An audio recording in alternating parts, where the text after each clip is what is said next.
Good morning, children. Today we are going to continue with human health and diseases, and we'll be studying about the various diseases.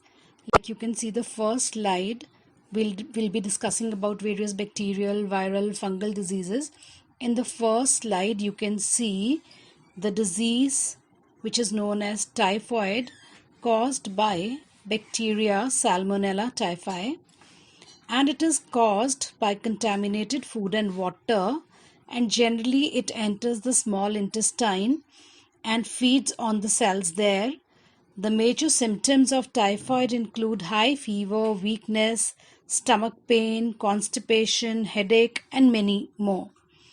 And its prevention can be done by maintaining a proper hygiene, consuming water which is boiled, and proper hygiene, plus the medicine which the vaccine which you can use is tab vaccine.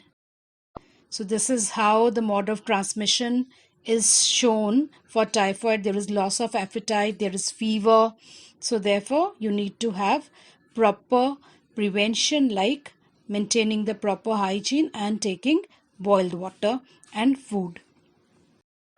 Coming on to the next disease, which is pneumonia. This pneumonia is again a bacterial disease caused by the organism bacteria named as Streptococcus pneumoniae. Now this pneumonia is caused by again the droplet infection of an infected person. So therefore you need to be very cautious that no infection should spread.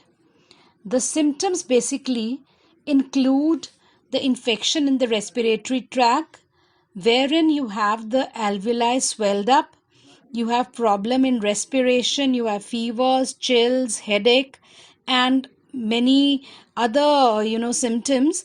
But the main precaution in this regard is that you should be again drinking lot of fluids, water, and also keep yourself warm.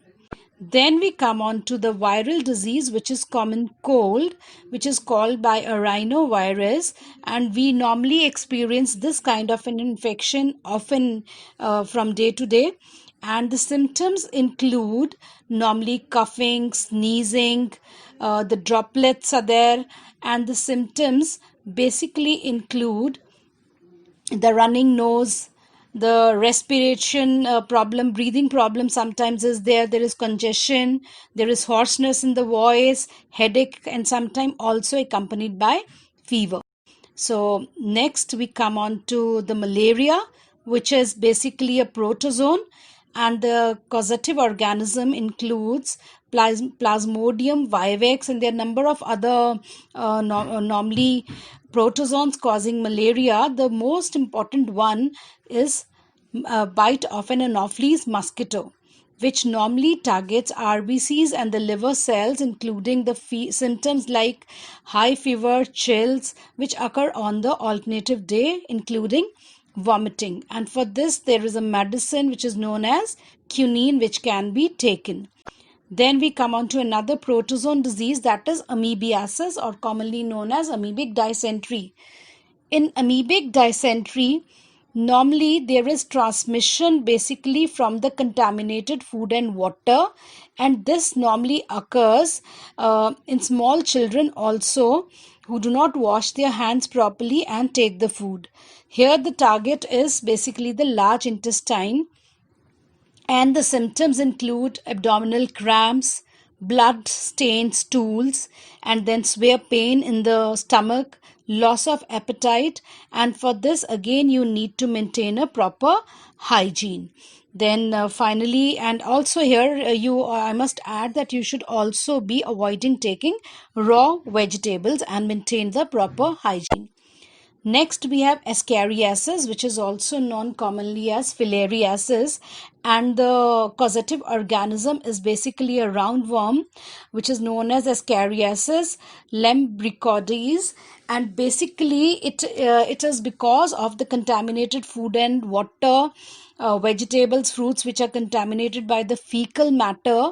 Again, here the target organ is the intestine, and symptoms basically include fever, muscular pain, there is internal bleeding of intestine and blockage of the lymph glands, which leads to a severe swelling in the legs, and the legs become very thick due to the accumulation of the fluid, and that is why we also call it as elephantiasis.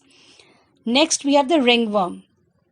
Ringworm is basically a fungal disease caused by fungus Microsporum, and normally it's acquired from the wet regions, like when you come in contact with the used towels, clothes, comb of an infected person, and normally heat and moisture enhances the growth of this organism.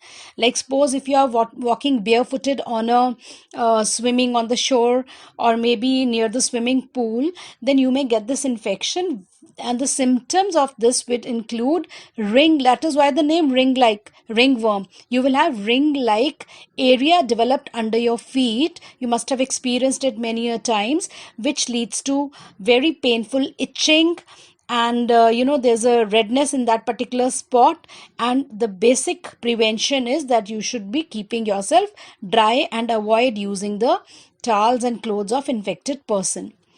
Lastly, we come on to what allergy is. See, allergy is nothing but an hypersensitivity disorder of immune system. And basically, there are number of things which can cause this allergy. Some people are allergic to pollen, some are allergic to milk, some are allergic to various other things. So there are number of things to which one person can be allergic to, and these things to which one person is allergic to or whatever causes allergy, we call them as allergens. It can be dust, it can be pollen, it can be anything else. Now, in this particular allergy, you have basically immunoglobulin E type which is produced, and the normal common symptoms, they are generally the sneezing, the watery eyes, the running nose, it can be difficulty in breathing as well. And the common reason for allergy is basically the release of chemicals like histamine from the mast cells, which cause this allergic reaction. And how do we prevent it? We can prevent the allergies by having antihistamine drugs which will prevent the release of histamine, and finally the allergic reaction will also be over. So children, it's that's all for today. Next further will be in the next slides. In the next class we'll continue and end up this chapter. Thank you.